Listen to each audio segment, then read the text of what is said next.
오늘은 사도행전 1장 12절서부터 26절 말씀을 가지고 약속하신 것을 기다리는 사람들이라는 제목으로 여러분들과 함께 말씀을 나누고자 합니다.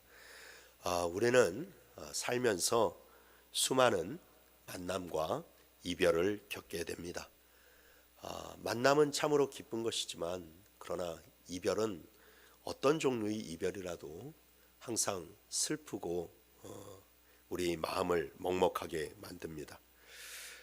사랑하는 사람이 세상을 먼저 떠나거나 아니면 사랑하는 사람과 더 이상 같이 있을 수 없고 헤어지게 되거나 아니면 또 교회 안에서 사랑하던 교우가 개인적인 사정으로 인해서 멀리 이사를 가게 되어서 헤어지게 되면 그때 우리가 겪는 이별의 아픔은 참 우리들의 마음을 가슴 아프게 만들죠. 예수님의 제자들에게도 그 이별의 시간이 다가오게 되었습니다. 예수님께서 부활을 하셨지만 예수님은 40일 동안 그들과 이 땅에서 함께 하시다가 이제 감람산 꼭대기에서 제자들에게 마지막 인사를 건네시고 그들이 보는 앞에서 하늘로 승천하여 올라가셨습니다. 그 광경을 지켜보는 제자들의 마음은 어땠을까요? 예수님이 그냥 거기에서 산채로 하늘로 올라가시니까 우와 하면서 이렇게 감탄만 하고 있었을까요? 전혀 그렇지 않습니다. 신기하다라고 하는 생각보다도 이제 더 이상 주님을 볼 수 없다라고 하는 그 슬픔이 그들 안에 가득하게 되었습니다. 그래서 그들은 그 아쉬운 마음을 감추지 못해서 예수님이 이미 올라가셔서 이제 보이지 않음에도 불구하고 한참 동안 하늘을 응시하며 그 눈을 뗄 수가 없었어요. 여러분들 가운데 혹시 남편이 멀리 출장을 가거나 아니면 자녀가 먼 곳으로 유학을 갈 때에 공항에서 그를 전송을 할 때 그 사랑하는 사람이 거기에서 공항 게이트에 들어가도 한참 동안 그 앞에서 발걸음을 떼지 못한 그런 경험이 있으실 터인데 마치 그와 같은 큰 아픔과 먹먹한 그런 마음을 부여잡고 제자들은 한참 동안 하늘을 응시하고 있었습니다. 예수님의 제자들과 믿는 사람들은 예수님 한 분만 바라보면서 이 세상의 모든 것들을 다 버리고 예수님을 쫓았던 자들이었어요. 그리고 또 그들이 있는 예루살렘에는 여전히 살기 어린 그런 종교 지도자들이 기세등등하게 어떻게 하면 또 예수의 제자들을 몰아낼 수 있을까? 그들을 체포할 수 있을까? 그것만 고심하는 그런 상황이었습니다. 그런 가운데서 예수님께서 그들을 아예 떠나가시게 된 거예요. 지금이라도 그들이 살아남으려면 갈릴리로 돌아가서 예전에 버렸던 직업을 다시 되찾고 예전에 정말로 자기네들이 놓았던 세상의 일들을 다시 되찾아서 지금이라도 살 길을 강구해야만 된다라는 거죠. 하지만 그들은 그런 선택을 하지 않았습니다. 왜냐하면 먼저는 그들이 하나님의 크신 일들을 보았기 때문에 그래요. 사실 가룟 유다가 예수님을 종교 지도자들에게 팔아넘길 때까지만 하더라도 제자들 중에 오로지 가룟 유다만 살아남고 나머지 11 제자들은 다 죽을 줄 알았어요. 그런데 막상 뚜껑을 열어보고 나니까 그리고 막상 일이 진행되는 것을 보니까 살 줄 알았던 가룟 유다는 죽고 죽을 줄 알았던 11 제자는 모두 다 살아남게 되었다라는 것이죠. 이것은 정말 놀라운 일이 아닐 수 없었습니다. 겉으로 보기에는 정말로 이 세상의 그런 모든 일들을 저 권력자들, 헤롯과 종교 지도자들이 다 쥐락펴락하면서 자기네의 힘으로 다 될 것 같았는데 그러나 그들은 그 시기를 지나면서 예수 그리스도께서 하셨던 말씀대로 그리고 하나님의 뜻대로 모든 것이 진행되어 가고 또 그 가운데서 그들이 예수님의 부활을 체험하게 되면서 그렇구나, 이것이 눈에 보이는 대로 뜻이 이 모든 일들이 이루어지는 것이 아니라 하나님의 뜻대로 되는구나, 하나님의 그런 보호하심 가운데서 되는구나 라는 것을 그들이 알아차리게 되었습니다. 그래서 그들은 즉각 자기 그런 예전의 삶으로 돌아가는 것이 아니라 바로 예루살렘에 남기로 결정했어요. 그리고 그들이 남은 또 다른 결정적인 이유는 예수님께서 그들에게 앞으로 하나님의 계획을 그들에게 알려주셨기 때문에 그래요. 앞으로 하나님께서 그들을 통해 어떤 일들을 하실지를 그들에게 알려주셨습니다. 그것이 바로 유명한 사도행전 1장 8절 말씀입니다. 우리 한번 읽어보도록 하겠습니다. 시작.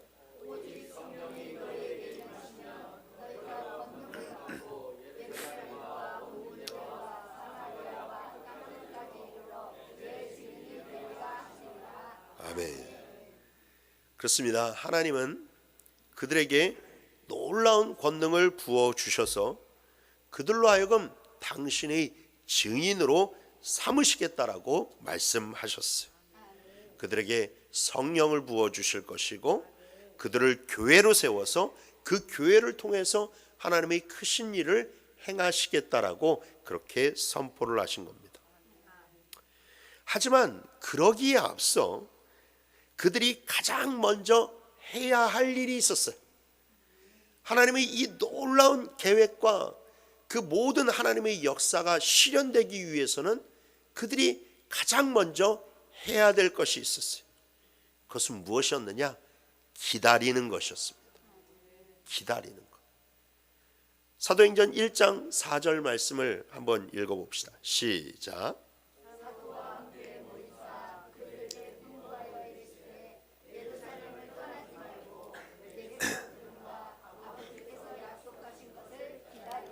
아멘. 약속하신 것, 이것이 성령을 가리키는데 그 약속하신 성령을 너희들이 받으려면 무엇해야 된다? 기다려야 한다. 기다려야 된다. 예수님이 그렇게 약속하신 것을 주실 때까지 예루살렘을 떠나지 말고 기다리라고 말씀하셨기 때문에 그들은 눈앞에 참 두려운 상황들이 많이 펼쳐져 있었지만 그러나 주님의 말씀을 믿고 지난번처럼 예수님께서 자기네들을 보호해 주실 것을 믿고 그들은 기다리기로 결심했다라는 것이죠. 여러분, 기다림은 신앙생활 가운데서 매우 중요한 부분을 차지하는 것입니다. 우리가 온전한 신앙생활을 하려면 우리 안에는 기다림이 필요합니다. 우리가 오늘 우리 문삼래 권사님께서 기도할 때도 말씀하셨지만 우리의 뜻이 하나님보다 앞서지 않는 것, 정말로 우리의 뜻이 이루어지는 것이 아니라 하나님의 뜻이 이루어지는 것, 여러분 이것이 항상 우리가 하는 믿음의 고백이고 또 우리 가운데서 간절히 원하는 소망 아니겠습니까? 그런데 그렇게 하나님이 나를 앞서시고 나의 뜻이 아닌 하나님의 뜻이 이루어지려면 우리는 반드시 기다릴 줄을 알아야 돼요. 하나님이 일하실 때까지 기다릴 줄을 알아야 돼요. 그런데 그렇다면 기다린다라는 것은 도대체 무엇을 의미하는 것일까? 무작정 시간을 보내는 것일까? 우리말 속담에 감나무 밑에서 홍시 떨어지기를 기다린다라고 하는 속담이 있습니다. 즉 감나무 밑에서 그 감이 익어가고 홍시가 되어서 떨어질 때까지 아무것도 안 하고 그냥 기다리는 사람을 뜻하는 속담이죠. 기다림은 과연 그런 것일까? 그래서 하나님이 나의 삶 가운데서 이루어지실 때까지, 하나님의 뜻이 이루어질 때까지 그냥 주구장창 마냥 기다리는 것을 기다림이라고 이야기할 수 있는가? 결코 그렇지 않습니다. 성도들에게 있어서 기다림은 그렇게 무기력한 기다림이 아닙니다. 오늘 함께 우리 주님께서 우리 제자들에게 기다림에 대해서 말씀하신 그 의미를 함께 살펴보면서 우리가 귀한 영적인 교훈을 얻어가기를 주님의 이름으로 축원합니다. 첫 번째로 약속한 것을 기다리는 성도는 기도하는 성도임을 믿으시길 바랍니다. 그래요, 여러분. 기다리는 것은 기도하는 거예요. 오늘 본문은 예수님이 승천하시고 제자들이 감람산에서 예루살렘으로 돌아오는 것으로 시작하고 있습니다. 사도행전 1장 12절 말씀 다 같이 읽어볼까요? 시작. 제자들이 감람원이라 하는 산으로부터 예루살렘에 돌아오니 이 산은 예루살렘에서 가까워 안식일에 가기 알맞은 길이라. 아멘. 감람산은 제가 몇 차례 말씀을 드렸지만 예루살렘 바로 맞은편에 있는 아주 작은 그런 산이에요. 지금도 감람산 위에 올라가면 예수님이 승천하셨다라고 전해지는 곳에 승천교회가 세워져 있습니다. 여기 사진을 한 곳 보시게 되면 저게 바로 감람산 정상에 놓여져 있는 승천교회고 저곳이 감람산 꼭대기에 해당돼요. 굉장히 작은 그러한 교회입니다. 원래 세워진 그러한 교회는 지붕이 없었어요. 저 교회의 그러한 건축의 특징은 지붕이 없는 그러한 교회였어요. 예수님이 승천하신 곳이잖아요. 하늘로 승천하셨다라고 해서 건축가가 지을 때 지붕이 없이 지어졌습니다.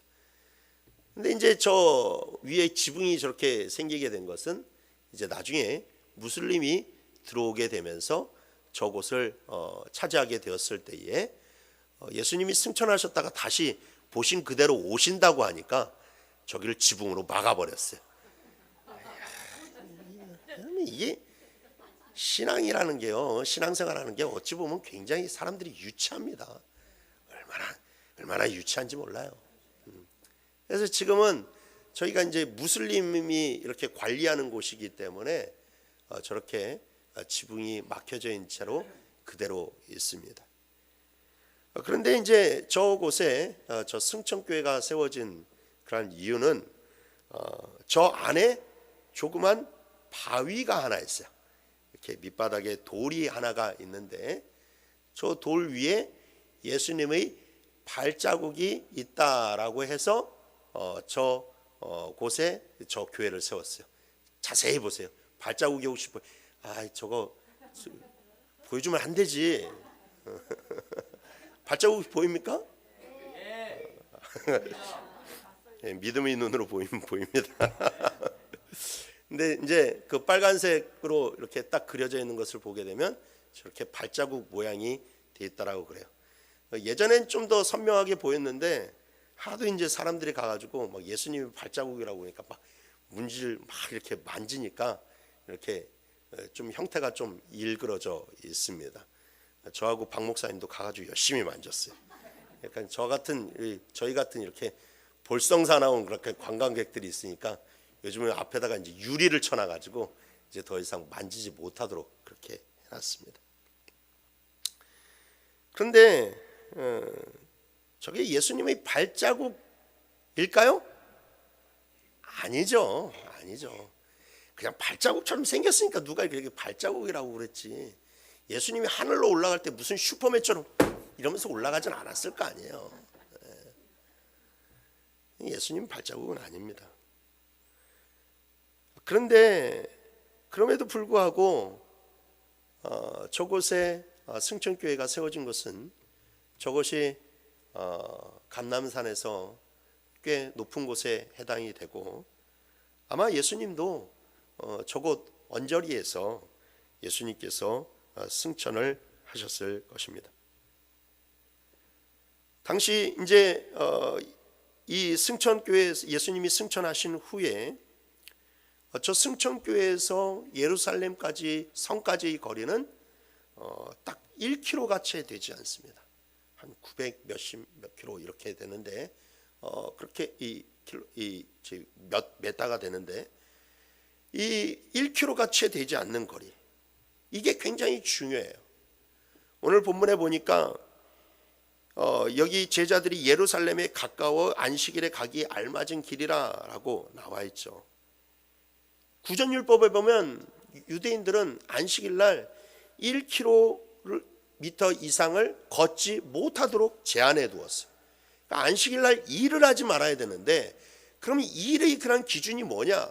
그럼 뭐 여러 가지 기준이 있지만 이 사람이 이동하는 것에서의 그런 거리도 딱 정해 놓았는데, 1km 이상을 걸어가면 안식일을 범하는 것이고 1km 안에서 행동하는 것은 안식일을 범하지 않는 것이다 라고 그렇게 정해 놓았고, 오늘 본문에서 안식일에 가기 알맞은 길이다 라고 정해진 것이 바로 이 뜻을 의미를 가지고 있는 거예요. 그러니까 이 말이 이렇게 적혀져 있다는 것은 제자들이 여전히 그런 율법에 매여서 살아가고 있다라는 것을 보여주고 있죠. 지금 제자들은 예수님의 승천을 직접 목격하고 내려오는 길이에요. 그들은 주님의 부활도 경험한 사람들이에요. 그리고 그들은 주님이 그들과 함께 계실 때에 안식일 날 그 구전 율법을 다 넘어서서 어떻게 사역하셨는지를 본 사람들이에요. 목격한 사람들이에요. 그런데 그들은 여전히 이 안식일의 규정에 묶여 있는 것을 볼 수 있습니다. 이것이 바로 제자들이 현 상태가 어떤지를 여실히 보여주고 있는 대목이라는 것이죠. 예수님은 하늘로 승천하시기 전에 아까 우리가 읽었던 성경의 본문처럼 너희들이 땅 끝까지 이르러 내 증인이 되라 라고 명령하셨어요. 그들은 주님의 명령에 따라서 예루살렘을 벗어나 주님이 보내시는 곳은 어디든지 가야만 하는 자들이었어요. 하지만 그들이 현 상태가 전혀 그럴 준비가 되어 있지 못했다라는 것이 문제죠.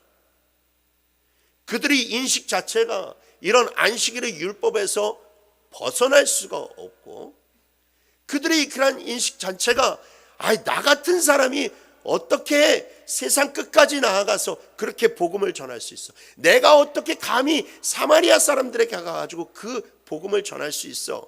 라고 하는 그러한 올무에 꽉 매여 있었다라는 거예요. 그렇습니다. 그들이 예루살렘에 벗어나서 사마리아로 들어가고 이방인 땅으로 들어간다라는 것은 한 번도 생각해 보지 못한 대단한 도전이에요. 그러니까 지금 주님이 주신 명령은 있는데 내가 생각하는 나라는 자아는 그것을 받아들일 그릇이 되지 못하는 이러한 괴리가 지금 제자들에게 있었다라는 겁니다. 그렇다면 그들은 어떻게 이 괴리를 끊어낼 수 있을까요? 자신들을 올가매고 있는 그런 과거의 율법들을 어떻게 하면 털어낼 수가 있고, 그리고 자기의 그런 머릿속을 지배하고 있는 그 부정적인 사고들을 어떻게 벗어던질 수 있을까요? 그러기에 예수님께서는 그들에게 성령을 주시겠다라고 약속하신 겁니다. 성령을 받아야만 그들이 그런 사고의 체계를 벗어날 수가 있고, 그들을 올가매고 있는 그런 율법의 체계를 벗어날 수 있기 때문에 예수님은 그들에게 약속하신 성령을 반드시 받아야만 된다라고 말씀하신 거예요. 그래서 약속하신 성령을 기다리라라고 하셨는데, 그 기다림이, 성령을 기다리는 그 기다림이 무엇이었느냐? 바로 기도를 하면서 기다리는 것이었어요.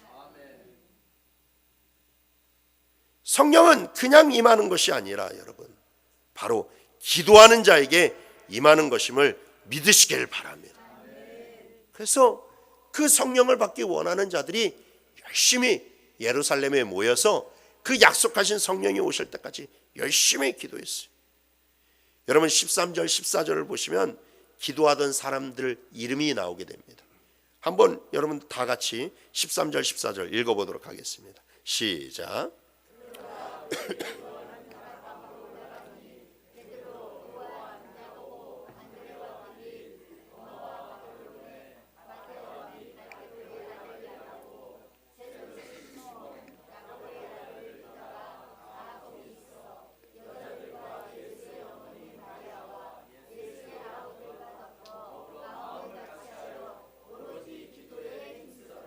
아멘. 이때 기도하러 모인 사람은 120명이었는데 그 120명 중에 이 누가는 매우 상징적인 인물들의 이름들을 거기에다 적어 놓았어요. 여기에 적혀 있는 이름들은 다, 이 사람들은 다 예수님에 대해서 아주 잘 아는 사람들입니다. 거기에는 예수님의 12제자들의 이름이 지금 있고 예수님의 어머니도 있었다라고 그러고 예수님의 육신의 형제들도 있었다라고 그렇게 증언하고 있습니다. 이들은 한 사람 한 사람마다 다 예수님과 더할 나위 없이 친했고 그리고 예수님이 주님, 부활하신 주님이라는 것을 확실히 믿는 사람들이었어요. 이들뿐만 아니라 120명의 그런 모든 사람들이 다 그런 사람들이었어요. 하지만 지금 그들이 모두가 함께 모여서 무엇을 하고 있습니까? 기도하고 있어요. 이 사실은 무엇을 의미합니까? 자신들이 기도를 통해 하나님께서 위로부터 주시는 성령을 받지 않고서는 아무것도 할 수 없는 존재라는 사실을 보여주고 있어요. 그리고 또한 이것은 성령을 받는 일에 있어서는 기도 외에는 다른 예외가 없다라는 것을 보여주고 있어요. 설령 그 대상이 예수님의 육신의 어머니 마리아라 할지라도 기도하지 않고서는 성령을 받을 수 없다라는 거예요. 예수님이 친형제라 할지라도 기도하지 않고는 성령을 받을 수 없다라는 거예요. 예수님에게 3년 동안 교육을 받았던 제자들이라 할지라도 기도하지 않고는 성령을 받을 수 없다라는 거예요. 성령을 받는 일에는 프리패스가 없다라는 겁니다. 오로지 기도하는 자만 성령을 받을 수 있다라는 거예요. 예수님은 부활하신 후에 500여 형제에게 나타나셨습니다. 그런데 처음에 오순절의 성령 강림이 임한 것은 오로지 120명에게만 부어졌습니다. 여러분, 제가 지난주에 말씀을 드렸죠. 예수님이 부활하셔서 로마의 황제에게도 나타나지 않으셨어요. 헤롯에게도 나타나지 않으셨어요. 종교 지도자들, 그런 사람들에게도 나타나지 않으셨어요. 오로지 예수님께서 선택하신 자들, 그리고 예수님께서 아주 귀히 여기시는 자들, 예수님께서 이 사람은 반드시 봐야겠다고 하는 사람들에게 예수님은 나타나셨어요. 그 사람의 수가 500명이었어요. 그런데 오순절 성령 강림을 체험한 사람들, 물론 나중에 또 더 체험한 사람들이 있겠지만, 그러나 오로지 그 오순절 성령 강림에 체험한 사람들은 오로지 120명이었어요. 왜요? 기도했기 때문에, 기도의 자리에 있었기 때문에. 내가 기도하는 곳에서는 주님께 쓰임을 받을 수 없다라는 것을 그들이 고백하고 기도하였기 때문에. 나중에 500여 형제들이 정말로 하나님 앞에 나와서 그 은혜를 자기네들도 사모하면서 기도하여 성령을 받았을 것이지만, 그러나 이 본문이 보여주고 있는 분명한 사실은 오로지 기도하는 자에게만 주님께서 성령을 부어주시고 성령의 충만함을 허락하신다라는 거예요. 그 앞에서는 그 어떤 것도 자기 자격을 드러낼 수가 없어요. 하나님, 내가 이마만큼 했잖아요. 하나님, 내가 이런 사람이 아닙니까? 이런 것을 드러낼 수 없다라는 거예요.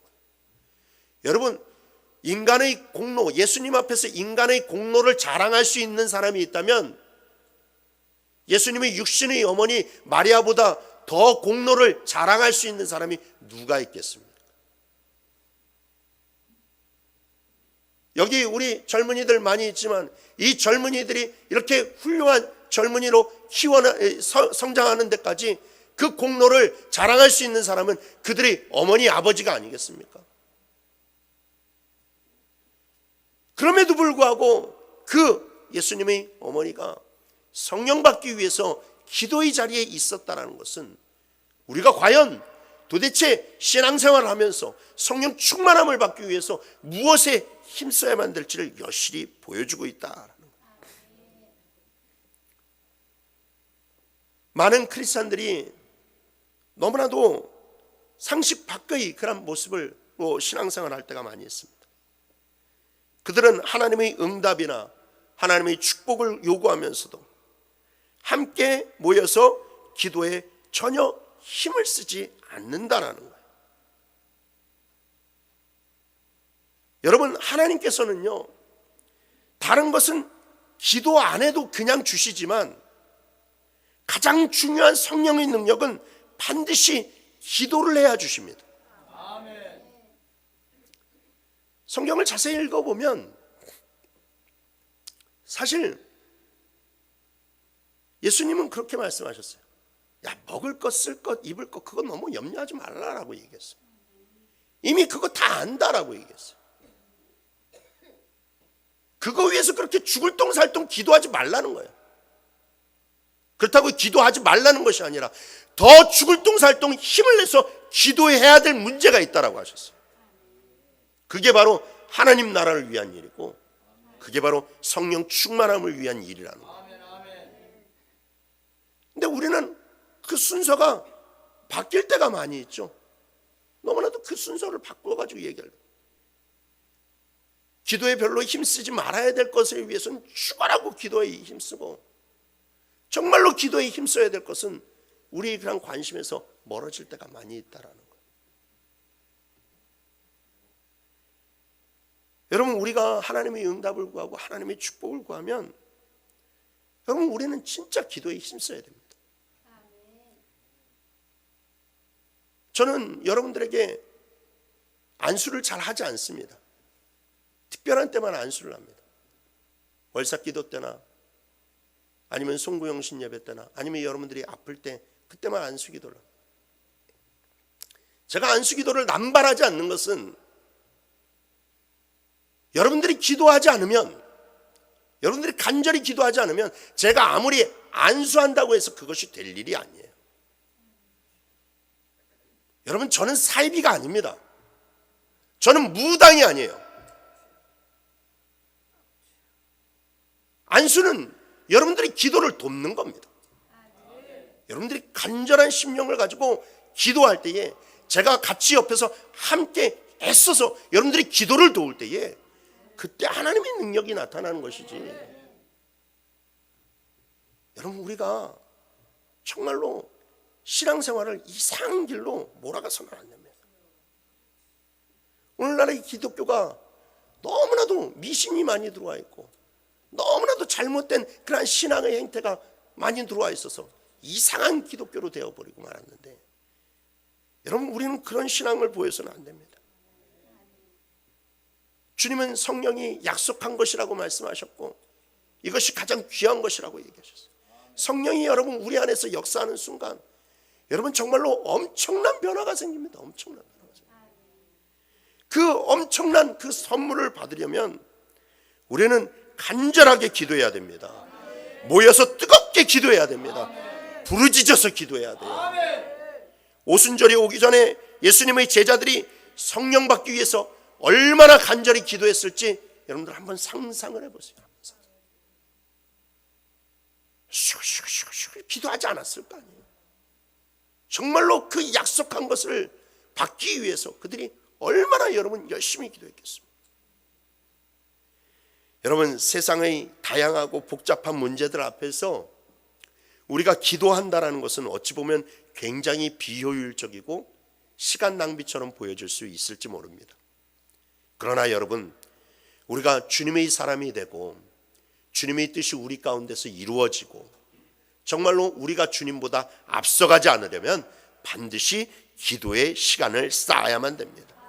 그러지 않고서는 우리는 결코 아무것도 할 수 없어요.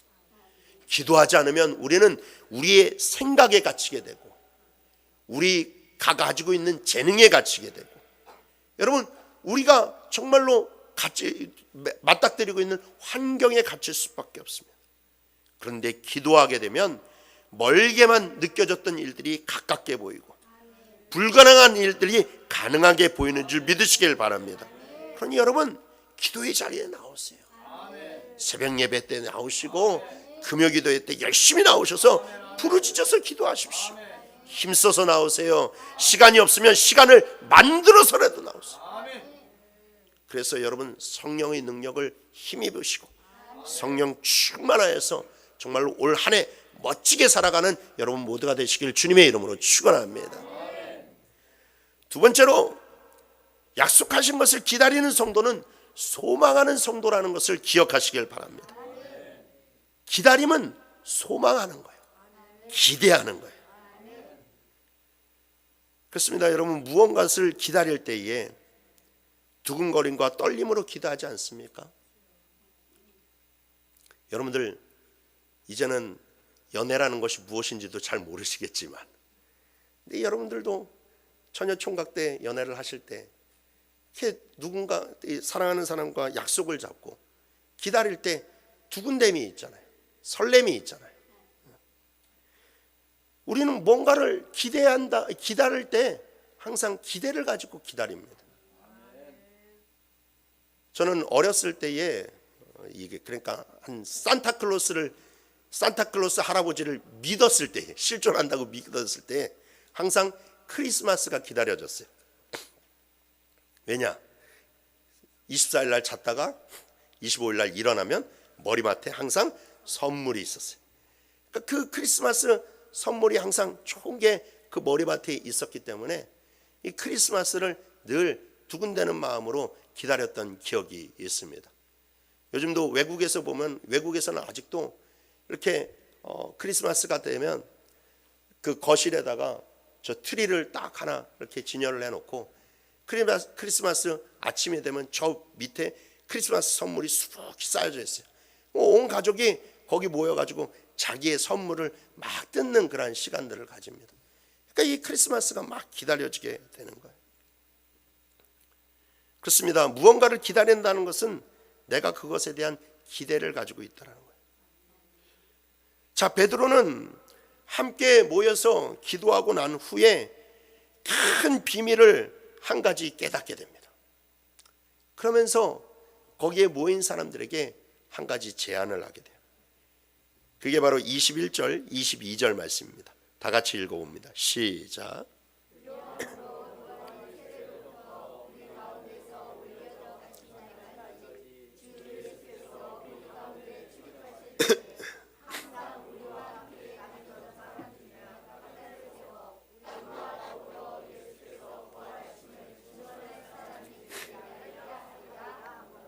아멘. 베드로의 제안은 가룟 유다로 인해서 생긴 그 제자의 빈자리를 채우자라는 것이었어요. 그 시점에서 가룟 유다를 이야기한다는 것이 모두를 불편하게 할 수 있는 것이었지만, 그러나 베드로가 가룟 유다의 공석을 메우자고 제안한 것은 이 제자의 수 가운데서 이 12이라는 숫자의 수가 굉장히 중요하다는 사실을 깨달았기 때문에 그래요. 베드로는 예수님이 12명의 제자를 세우신 것이 그냥 우연히 세우신 것이 아니라 아주 커다란 그런 계획 가운데서 큰 의미를 가지고 세우셨다는 것을 기도 중에 발견하게 되었어요. 여러분, 구약에서 하나님은 아브라함을 불러서 그에게 엄청난 복을 주셨습니다. 하나님은 아브라함에게 물질의 복도 주시고 자녀의 복도 주셨어요. 그런데 하나님이 아브라함에게 부어주신 가장 큰 복은 바로 무엇이냐? 아브라함을 통해서 모든 사람이 복을 얻게 될 것이라고 하는 축복권을 허락하여 주셨다라는 거예요. 창세기 12장 3절 다 같이 읽어볼까요? 시작. 너를 축복하는 자에게는 내가 복을 내리고 너를 저주하는 자에게는 내가 저주하리니 땅의 모든 족속이 너로 말미암아 복을 얻을 것이라 하신지라. 아멘. 여러분, 세상의 많은 복들이 있지만 가장 존귀하고 아름답고 정말로 내 마음에 참된 기쁨이 있는 복은 나로 인해서 다른 사람이 복을 받는 거예요. 아멘. 예를 들어서 나로 인해서 나라가 살고, 나로 인해서 누군가 정말로 구렁텅이에 빠진 인생을 살다가 참된 인생의 빛을 되찾고, 나로 인해서 누군가 생명을 버리려고 했다가 생명을 건졌다면 여러분, 그것만큼 뿌듯하고 영광되는 일이 또 어디에 있겠습니까? 저도 목사라는 그런 사명을 감당하면서 이 목회의 길을 걸어가는 것이 결코 쉽지만은 않지만, 제가 목사를 하기를 참 잘했다라고 여겨질 때가 언제냐면, 하나님께서 이 못난 자를 들어서 누군가에게 힘을 주시고, 누군가에게 은혜를 주시고, 누군가를 고침받게 하시고, 누군가로 하여금 성도들이 복된 길을 걸어가게 하실 때, 여러분, 저는 내가 목사가 되기를 참 잘했다, 하나님이 정말로 나를 주의 종으로 삼아주셔서 정말로 감사하다라고 그렇게 고백을 하게 됩니다. 여러분, 그렇습니다. 이 나로 인해서 누군가 축복을 받는다라는 거, 여러분, 그것만큼 진짜 내 안에 참된 기쁨을 주는 게 또 없어요. 그렇기 때문에 아브라함이 받은 그 축복권은 실로 엄청난 복이었음을 우리가 알 수 있어요. 그리고 하나님께서는 나중에 그 엄청난 축복을 어떻게 이루시느냐, 야곱을 들어서 하나님이 야곱의 이름을 이스라엘이라고 바꿔주세요. 그리고 야곱의 12 아들들을 세우셔서 그들을 지파로 삼으시고, 그 지파를 통해서 이스라엘이라고 하는 나라를 만드셨다라는 거예요. 하나님의 계획은 그 이스라엘을 통해서 아브라함의 축복을 실현하는 것이었어요. 이스라엘이라고 하는 나라를 통해서 열방이 하나님을 알아가게 되고, 열방이 주께 돌아오는 그 놀라운 계획을 주님께서 세우셨다라는 거예요. 그런데 이 구약의 이스라엘 백성들이 그것을 알아차리지를 못했어요. 자기들을 통해서 온 주변의 그런 이민족들이, 열방들이 정말로 하나님을 믿고 하나님께 돌아오는 것이 하나님의 계획이었는데, 이 멍충이들이 자기만 아는 거야. 자기만 아는 거야. 자기네들만 하나님께 선택받았다고 생각하고, 자기네들만 하나님의 복을 받을 자격이 있다라고 생각했어. 너무나도 폐쇄적으로 살아가게 되었습니다. 하나님의 말씀도 버리고 우상과 세상을 따라감으로 말미암아서 급기야는 하나님의 복을 다 빼앗겨 버리고 말았어요. 하나님의 복을 전하는, 열방에 전하는 것이 아니라 오히려 이방 나라의 종이 되어서 계속해서 질질 끌려다니는 그러한 삶을 살아가고 있었다라는 겁니다. 그게 바로 가룟 유다가 걸어간 길이었죠. 가룟 유다는 자신이 얼마나 놀라운 일을 하기 위해서 발탁되었다라는 사실을 깨닫지 못했어요. 그래서 그 거룩한 직분과 비전과 소망을 단돈 30에 팔아넘기고 말았다라는 거예요. 그런데 하나님의 계획은 절대 무너지지 않았습니다.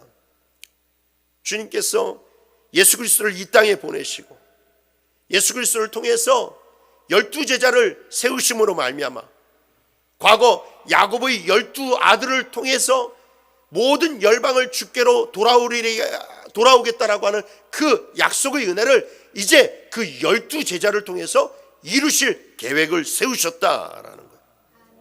그래서 이 12이라고 하는 숫자는 우연히 정해진 것이 아니라 정말로 구약의 그런 12족장이 받았던 그 엄청난 축복권을 12제자에게 주셨다라는 것을 베드로가 순간 깨닫는 순간, 야, 우리가 이 빈자리를 메꿔야 되겠다.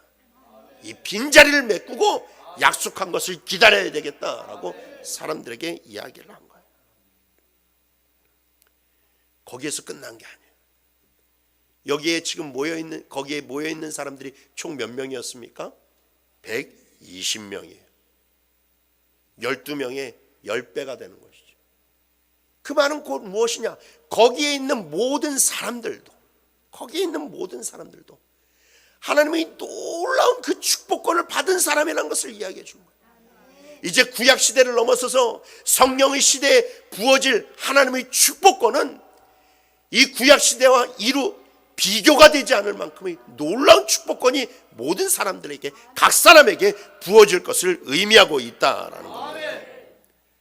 그래서 베드로는 우리가 그런 기대를 가지고 기도하자. 우리가 정말로 그런 축복권이 우리에게 부어질 것을 기대하면서 기다리자라고. 어깨가 쭉 쳐져서 아무것도 없는 무력한 사람으로 그렇게 하늘만 쳐다보면서 우리가 시간을 보내지 말고, 정말로 우리가 여기에서 기도하면, 우리가 여기에서 기도의 자리에서 승리하면 반드시 하나님께서 나를 사용하시고 나를 통해서 다른 이들을 일으켜 주실 것을, 그 놀라운 축복권을 내게 맡겨주실 것을 기대하면서 기도하자라는 거예요. 그렇습니다. 여러분, 우리 광야연순복음교회와 이 교회 안에 속한 여러분 모두에게, 모두는 이 시대에 주님께 세움받은 새로운 이스라엘이요, 여러분들의 거룩한 직분을 맡은 자들임을 믿으시길 바랍니다. 여러분, 우리는 세상을 치유하고 복음을 통해 죽어가는 자들을 살리는 거룩한 일을 맡은 사람입니다. 이 놀라운 일에 대한 기대가 있어야 돼요. 여러분, 우리 예수님이 너희는 세상의 빛과 소금이라고 말씀하셨어요. 그러면 여러분, 그것에 대한 기대가 있어야 돼요. 주님이 나를 통해서 이 세상에 빛을 비추시겠구나, 나를 통해서 하나님께서 소금과 같은 그런 놀라운 은혜로 이 세상 가운데서 쓰시겠구나 하고 하는 기대가 있어야 된다. 그 기대와 소망이 없으면 안 됩니다. 24절을 보게 되니까 베드로가 하나님의 그 120명 가운데서 최종의 그런 후보가 두 사람이 뽑히게 되었어요. 요셉과 마띠아라고 하는 사람이 뽑히게 되었어요. 둘 다 훌륭한 사람들입니다. 120명 가운데서 추천을 받았기 때문에 이 사람들의 그러한 자격이 정말로 일찍이서부터 주님과 늘 동행하는 사람이 되어야만 됐어요. 그리고 그 부활의 증인이 될 마땅한 사람들이었기 때문에 두 사람은 둘 다 훌륭한 사람이었어요. 근데 이 두 사람을 놓고 어느 사람을 뽑을까 그렇게 고민하면서 베드로가 하나님께 이렇게 기도해요. 무사람의 마음을 아시는 주, 무사람의 마음을 아시는 주, 주님께서 결정해 주십시오라고 기도해요. 이게 무슨 말이에요? 하나님은 마음을 감찰하시잖아요. 하나님, 이 두 사람 가운데서 어떤 사람이 더 주의 제자가 되기 위한 기대와 소망이 있는지를 보시고 하나님께서 결정해 달라는 거예요. 아멘. 하나님께서 그 마음을 보시죠. 아멘. 그러니 여러분, 우리 안의 그런 마음에 그 기대와 소망이 있어요. 아멘. 아멘. 우리 마음에 그 기대와 소망이 크면 클수록 아멘. 하나님께서 우리를 붙잡아서 쓰시는 거예요. 마음에 아무런 기대와 소망이 없이 여러분 이 자리에 나오고 아무런 기대와 소망이 없이 예수를 믿으면 여러분 주님께 쓰임 받지 못해요. 아멘. 주님의 눈에 둘 수가 없습니다.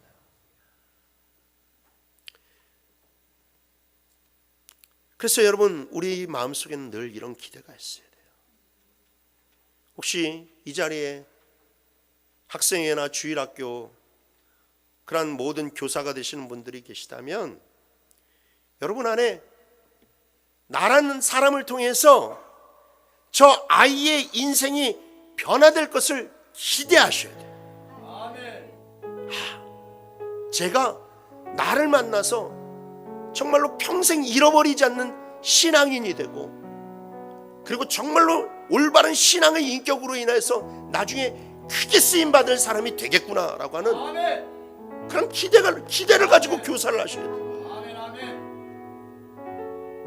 목장의 리더 되시는 분들, 여러분들을 통해서 목원들과 그 가정이 변화될 것을 기대하시길 바랍니다. 아멘. 여러분들이 정말로 충성을 다하고 온 마음을 다하고 헌신했을 때 하나님이 소망 없는 인생들을 일으켜 주시고 정말로 빛을 희망을 잃어가는 그런 가정들을 세워주실 것을 기대하면서 그 사역에 임하시길 바랍니다. 직분자분들은 나의 섬김을 통해 우리 교회가 부흥할 것을 기대하십시오. 아멘. 여러분들이 열심히 각자 맡은 자리에서 섬길 때에 하나님께서 나를 사용하시고 하나님께서 나를 통해 이 교회 부흥을 이끌어 주시겠구나라고 기대하시길 바랍니다. 모든 성도님들은 나를 통해서 많은 사람들이 예수를 믿고 구원받을 것을 기대하시길 바랍니다. 가는 곳곳마다 여러분들이 중보기도 하고 축복했을 때 그 인생들이 변하고 그 가정이 변화될 것을 여러분들이 기대하면서 신앙생활 하시길 바라요. 눈물 흘리는 자 있으면 손을 붙잡고 기도해 주세요. 아픔이 있는 자 있으면 여러분 위로해 주세요. 여러분들이 기도와 여러분들이 위로가 그 인생을 바꿀 수 있습니다. 그 가정을 바꿀 수가 있어요. 여러분 우리 안에는 그런 기대가 있습니다. 우리 마음에 이런 기대를 품고 열심히 기도하면 성령께서 내게 은혜를 주세요. 성령께서 내게 능력을 주세요. 그래서 내가 결코 꿈꾸지 못했던 위대한 일들을 이루게 하십니다. 말씀을 맺겠습니다. 여러분 인간적인 기준으로 보면 세상 사람들이 우리를 보았을 때 우리는 도대체 이 세상에서 무엇을 하는 사람들인지 잘 모를 수가 있어요. 그러나 우리만큼은 분명히 알아야만 됩니다. 여러분 우리는 이 세상에서 돈을 벌기 위해서 존재하는 자들도 아니고 자선사업을 하기 위해서 존재하는 자들도 아니에요. 우리는 이 세상에서 하나님의 놀라운 축복을 사람들에게 열방들에게 나눠주기 위해서 존재하는 진정한 이스라엘인 줄 믿으시길 바랍니다. 하지만 여러분 성령이 없이는 우리는 이런 것을 행할 수가 없어요. 그래서 우리는 더욱더 성령을 사모해야 됩니다. 그러니 여러분 성령 충만을 위해서 힘내서 기도하세요. 기도의 자리에 여러분 열심을 다해서 동참하세요. 그리고 마음속에 축복의 일꾼으로 쓰임받기를 위해서 여러분들 기대를 가지시길 바랍니다. 그래서 정말로 하나님이 찾으시는 사람, 하나님께 발탁되어 쓰임받는 주님의 제자가 되기를 주님의 이름으로 축원합니다.